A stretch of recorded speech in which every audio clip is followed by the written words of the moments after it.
აი ხო, აქ დადგა საკითხი იმაზე, ბატონმა საშამ დააყენა და თემა მოიტანა და ეს მოხსენებას მომზადებული ქონდა სამების ადგურების გაუქმებაზე. და გუშინ თუ გუშინ წინ იყო სიუჟეტი, კურიერში ნახე, რომ შემოიღეს ახალი კანონი, აი მრძის სკანდალთან დაკავშირებით, რაც ახლა არის და მოსახლეობას აწუხებს და დაადგინეს, რომ საბაჟოზე აიღებენ სინჯებს, გადააგზავნიან ამ მრძის სინჯებს სადღაც ლაბორატორიებში, გასინჯავენ და თუ ყველაფერი წესრიგშია შემოუშვებენ. აი აქ ძალიან ბევრი კითხვა დამებადა. საბაჟოზე რომ შემოდის იქვე ლაბორატორია, საერთოდ არსებობს საქართველოში? მე როგორც ვიცი არ არსებობს. იმიტომ რომ წლების განმავლობაში მე მაქვს ესეთი ადამიანის ეკოლოგიის დაცვის ექსპერტთა საბჭო 98 წლიდან მაშინ შექმნილი, სადაც იყო ძალიან ბევრი მეცნიერი გაერთიანებული, მათ შორის ტოქსიკოლოგები. და იმ დროიდან ვითხოვდით, რომ გაკეთებულიყო ტოქსიკოლოგიური ლაბორატორია, რომელიც დღემდე არ არის გაკეთებული. და როცა ლუგარი კეთდებოდა, მითხრეს, რომ აი ვაკეთებთ, მაგრამ ლუგარმა სხვა მიმართულება მიიღო, სამწუხაროდ ის არ არის ჩვენთვის ტოქსიკოლოგიური ლაბორატორია. და ვითხოვდით აი ამ კვების უსაფრთხოების ტოქსიურობის ლაბორატორიასაც.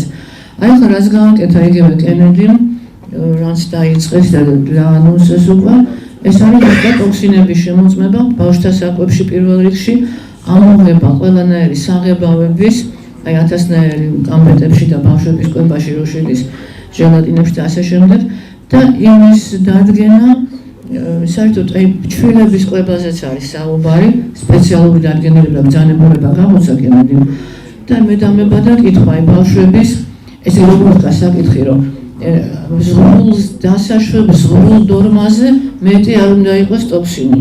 ეხლა მე მაგალითად ვაყენებ საკითხს ესე რომ ჩვენის კვებაში საერთოდ არ უნდა იყოს ტოქსინი. რა ზღვარზეა ლაპარაკი? მე არ მესმის ახლა ეს საკითხი ისე ვუმატ, ალბათ კონსერვატებში შედის. ამიტომ ამ თემის კომენტარი ვთხოვებ ბატონ ზაზა დავითაიას, რომელსაც თქვენ ყველა ისნობთ როგორც ძალიან კარგ ჟურნალისტს, როგორც მებრძოლს ჩვენი ხალხის კეთილდღეობის და ჯანმრთელობისათვის, მაგრამ ბევრმა არ იცის, რომ ის არის ექიმი და თან არის ექიმი ჰიგიენისტი და არის მისი უშუალო პროფესია. ბატონ ზაზა, გთხოვთ. ძალიან მოსწავლობა. პირველ ყოვლისა მივესალმები დამსწრე საზოგადოებას დიდი მადლობით კალბატონ თინას, იმიტომ რომ ეს ფორუმი ახლა რასაც ჩვენ ვესწრებით, რასაც ესწრება ეს მრავალფეროვანი საზოგადოება, ფაქტობრივად თქვენ ბრძანდებით ქრისტეს მხედრები ყველანი სქესის მიუხედავად, იმიტომ რომ ყველაზე უფრო რთულ დროს ქვეყნისთვის შეიძლება ითქვას, ეს ეხება ჩვენს ფიზიკურ მდგომარეობასაც და სულიერ მდგომარეობასაც. სწორედ აი ამ საზოგადოების წინდგომით მოხდა იმ ბარიერის გადალახვა და სწორი აქცენტების გაკეთება, რაც იყო კოვიდის სრულ პანდემიის დროს, რომელიც გამოაცხადა სწორედ იმ deep state-მა, მე ასე ვიტყოდი, ფარულმა დასმა, რომელიც მართავს ფაქტობრივად სოფლიოს. ჩვენ აქამდე ვიცოდით, რომ ეს მასონები იყვნენ რეალურად, ახლა ჩემდა გასაკვირად წამოვიდა წინა პლანზე ეს ბრძოლა და ძალიანაც კარგი მე აღთვალებული და განცვიფრებულიც ვარ ამ სიახლით, რომ სწორედ ამ ფარული დასის სამშობლოდან აიტაცა ქვეყნის პირველმა პრეზიდენტმა ეს ბრძოლა და რაც ყველაზე უფრო მთავარია, იხსნება ისეთი სიტუაციები, ნათელი ეფინება ისეთ სიტუაციებს, რაც აქამდე იყო საიდუმლოებით მოცული. აი, მადლობა კალბატონ თინას, რომ ჯერ ეს საზოგადოება შეკრიბა და ამ ბრძოლას ერთ-ერთ ლიდერად უდგა სათავეში. ყველა იმ ადამიანს მადლობა, ვინც დღეს აქ არ გვესწრება, მაგრამ ამ ბრძოლაში თავისი ღირსეული წვლილი შეიტანა. მე ხარ რას მინდა იცით ხაზი გაუსვა. კალბატონმა თინამ ახსენა, მე განათლებით ექიმი გახლავარ, ჟურნალისტი არა ვარ განათლებით, სხვათა შორის ეს ჩემი მეორეული პროფესია არის. ჰიგიენური მაქვს დამთავრებული, ანუ ამჟამად პროფილაქტიკურ მედიცინას რასაც უძახიან, ეს დარგი ფაქტობრივად დაასამარა სააკაშვილის რეჟიმმა და ეს არ იყო შემთხვევითი მოვლენა, ეს იყო ანალოგიურად იგივე ფარული დასის, ანუ deep state-ის ნაკარნახევი. იცით მე ხარ რამდენიმე პარალელს გავაკეთებ და ალბათ ჩვენ ყველაზე უფრო თვალსაჩინოდ გავიაზრებთ იმას თუ რა არის ფარული დასი და რა თვალსაზრისით ატარებს ის ექსპერიმენტებს მთელ მსოფლიოში. მე წილად ვხვდა პატივი სააკაშვილის რეჟიმის დროს გამომავლო ციხე მქონდა შეთქმულება ხელისუფლების შეიარაღებული გზით დამხობისა და ხელს ჩაგდების მიზნით. Ну, რა თქმა უნდა, ეს დანაშაული არ ჩამიდენია, მაგრამ ამაყივი იქნებოდა რეალურად მართლა რომ ჩამედინა, მაგრამ მე რაც ჩემი თვალით ვნახე ციხეში, მე არაფერს არ ვიგონებ ახლა ამ შემთხვევაში. იმაზე მოგახსენებთ. ну, ჯერ იყო შიცის რაღაც არნახული აღზევება. ну, ეს შიცი, რომელიც ჯერ კიდევ ჩემ პირველი კურსოლობის დროს 80-იან წლებში იყო რაღაც ისეთი ბუნდოვანი და ძალიან ისეთი საშიში დაავადება და მარტო ერთ დღეს რამდენიმე ათეული ადამიანი დაავადდა ციხეში სტატუს გაკეთების დროს. შემდეგ, ესე იგი, სრულად ჯანმრთელი ადამიანები, 20-22 წლის ბიჭები, რომლებიც ნუ რაღაც ელემენტარული დანაშაულის გამო ჩასვეს ციხეში, უცებ აღმოჩნდებოდნენ, რომ მათ, ესე იგი, ან გული არა აქვს წესრიგში, ან თირკმელები არა აქვს წესრიგში, გადაყავდათ საავადმყოფოებში და შემდეგ ვიგებდით ხოლმე, რომ ეს ადამიანი დაიღუპა, უბრალოდ რა ელემენტარულად. ну, შემდეგ უკვე ჩვენთვის ცნობილი გახდა, რომ თურმე აქ საქართველოში სხვა თვალსაზრისითაც, მაგრამ ამ თვალსაზრისით განსაკუთრებით რაღაც გლობალური ექსპერიმენტი ტარდებოდა. ეხლა აქ ჩვენ საზოგადოებას ესწრება მალხაზი გოლუგაშვილი, ჩემი მეგობარი, რომელმაც ასევე გამოიარა ეს რეჟიმი და მასაც კარგად უნდა მოეხსენებოდეს საკუთარი თვალით დანახული სიტუაცია იქ რა ხდებოდა რა, რეალურად რა ხდებოდა. აი, თუნდაც ერთი პატარა ეპიზოდი. შემოიღეს სკრინინგ პროგრამა, კაბატონთინა მე შევესწრები რომ არ გამექცეს სიტყვა, უბრალოდ აი რა პარალელსაც ვაკეთებ, ეს მართლა მნიშვნელოვანი პარალელები არის. სკრინინგ პროგრამა შემოიღეს. ფაქტობრივად ჯანმრთელი ქალები, რომლებსაც ეუბნებოდნენ რომ შენ გაქვს საშვილოსნო სკიპო. შენ გაქვს სხვადასხვა მკერდის სკიპო და ასე შემდეგ და ასე შემდეგ. აყავდათ საოპერაციო მაგიდას, ეხლა წარმოიდგინეთ რა ადამიანი, რომელსაც მიჯილი აქვს 8-10 წელი, მანდელოსაზეა ლაპარაკი. და არ აქვს არანაირი პერსპექტივა, რომ თავს დაიძვრეს ამ საშინელებისგან, რასაც ქვია ამ რეჟიმის ციხე. და ну რაღაცა თავს ვერ აგზნობს კომფორტულად და უცებ შემოდის რაღაც სკრინინგ პროგრამა, რომელიც ჯანმრთელობას უწმებს. მართლაც ამაზე უკეთესი რა უნდა იყოს, რომ უფრო ჩაუმოწმეს ჯანმრთელობა და დაუდგინოს უცებ უთხრეს, რომ იცი რა შენ საშვილოსნოს ხელის კიბო გაქვს. მაქსიმუმ გიწერია 7-8 თვე სიცოცხლე. გაიგეთ ოპერაცია ბატონო ჩემო და ამ ოპერაციის შედეგად შენ დიდი შანსი გაქვს რომ გადარჩე და ასე შემდეგ და ასე შემდეგ. ჯანმრთელი ქალები, თან ფერტილური ასაკის ქალები აიყვანეს საოპერაციო მაგიდებზე და დააჭრეს პირდაპირ მნიშვნელობით დააჭრეს გამრავლების ორგანოები. ეს იყო პროგრამა, გამიგეთ პროგრამა. შემდეგ ეხლა აი ჩვენ შეთქმულების თეორიაზე ვლაპარაკობთ. აი რას ჩაუდგა სათავეში ტრამპი და რა ჩაუდგა სათავეში კენედი. მე ახლა უბრალოდ აი მინდა მასშტაბებზე რომ მივიდეთ უბრალოდ რა. ესე იგი ადრე მე რამდენიმე ინტერვიუ მქონდა, უბრალოდ ინტერვიუების ციკლი მქონდა ცნობილ სოფლიოში ცნობილ ტრანსპორტოლოგთან, ბატონ გია თომაძესთან და ჩემს ხელთ არსებული ინფორმაციები რომ შევაჯერე მე უკვე ბატონ გიას ინფორმაციებთან დავრჩი განსვიფრებული იმ საფრთხით, რაც რეალურად ჩვენ მქონდა. ну მოგეხსენებათ, ესე იგი ორგანოების უკანონო ბიზნესი ძირითადად არის ისეთ არასტაბილურ ქვეყნებში, სადაც არის ტოტალიტარული რეჟიმები და სადაც ან ქვეყანა ომში არის ჩართული. აი რატო უნდა იქვე შევეხები მე სიტუაციას მსოფლიო წესრიგს, ანუ იგივე deep states, რომ რაც შეიძლება მეტი ომის კერა იყოს. იმიტომ რომ ასეთ ომის კერებში ომი ყველაფერს ჩამოწერს უნდა თქონია და ადამიანის სიცოცხლეს აქვს ჩალის ფასი, მით უმეტეს რომ ადამიანი, რომელიც სამხედრო სამსახურში იმყოფება, მისი ასე რომ ვთქვათ, ჯანმრთელობის მონაცემების სისხლის ჯგუფი, ვთქვათ, ჯანმრთელობის მდგომარეობა არის აღრიცხული, ხო, წინასწარ ანკეტა აქვს მას გავლილი ფორმა 100 და ასე შემდეგ და იცით რა, ვიღაცების ხედან იქ deep state-ში თუ არ ვიცი დარბაზია ეს თუ იატაკქვეშა რაღაც დაწესებულება არის და აი ამ კაცს აღმოაჩნდა უცებ ისეთი ჯანმრთელობის მონაცემები, რომელიც შეესაბამება აგერ 92 წლის ის არის, მილიარდელი არის რა და გულს გამოვიცული რა, ეხლა როგორც მანქანებს იცვლიან ხოლმე და აბასად და ქსელი არსებობს ჩემო მოგწევასო ადამიანებო ქსელი აი ამ უკრაინაში ომია აბა იქ არის ვინმე ისეთი რომელსაც შეესაბამება ჩემი მდგომარეობა არა არ არის მაგრამ აი საქართველოში თუნდაც ტოტალიტარული რეჟიმია სააკაშვილის რეჟიმია და აბა ბატონო ერთ პატიმარს აღმოაჩნდა ეგრე რა მოხდა მე რა დარღვევას გაუფორმებენ გაიყვანენ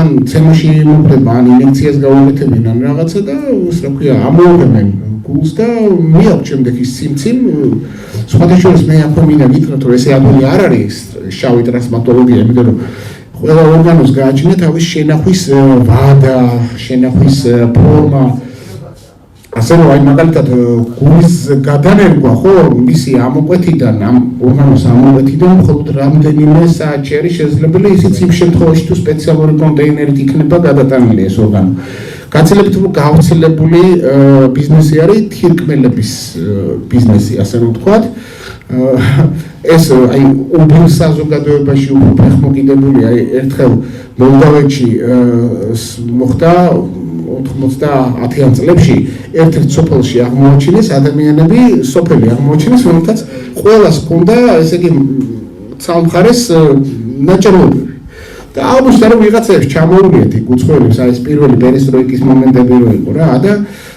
რამდენიმე $1000 სანაცვლოდ მოკლედ მთელ სოფელს ამოკვეთეს ეს თირკმელები და აი როგორც კაი შვენიერი ხორცის მაღაზიაში მიამთხოვდნენ შემდეგ დახცე რომ ავაგებენ ესეთერე წაიღეს ეს თირკმელები და მილიარდელებმა მილიონერებმა გადაინერგეს აი ეს არის მსოფლიო წესრიგი ეს არის deep state სხვადასხვა მიმართულებით ტარდება ექსპერიმენტები და საქართველო არის ერთ-ერთი მთავარი საექსპერიმენტო პოლიგონი თემსოფლიოში და რატო ახლა ყველაზე მთავარი იმიტომ რომ ერთდროულად ფიზიკური თვალსაზრისით სტარდებოდა და კიდეც სტარდება ახლა ეს ექსპერიმენტები და იმავდროულად სტარდება სულიერი თვალსაზრისით და წარმოიდგინეთ ყველაზე კონსერვატორი ყველაზე უფრო თან მართლმადიდებელი ღმერთთან დაახლოებული უფრო სწორედ ღმერთთან დაახლოებული რას ვამბობთ რომ სარწმუნოების არსი ყველაზე უფრო მეტად ესმის აი აირჩიეს ესეთი ერი საექსპერიმენტოდ და აბა შეუშხაპუნოთ ახლა ამათ ახლა ტვინის გამორეცვის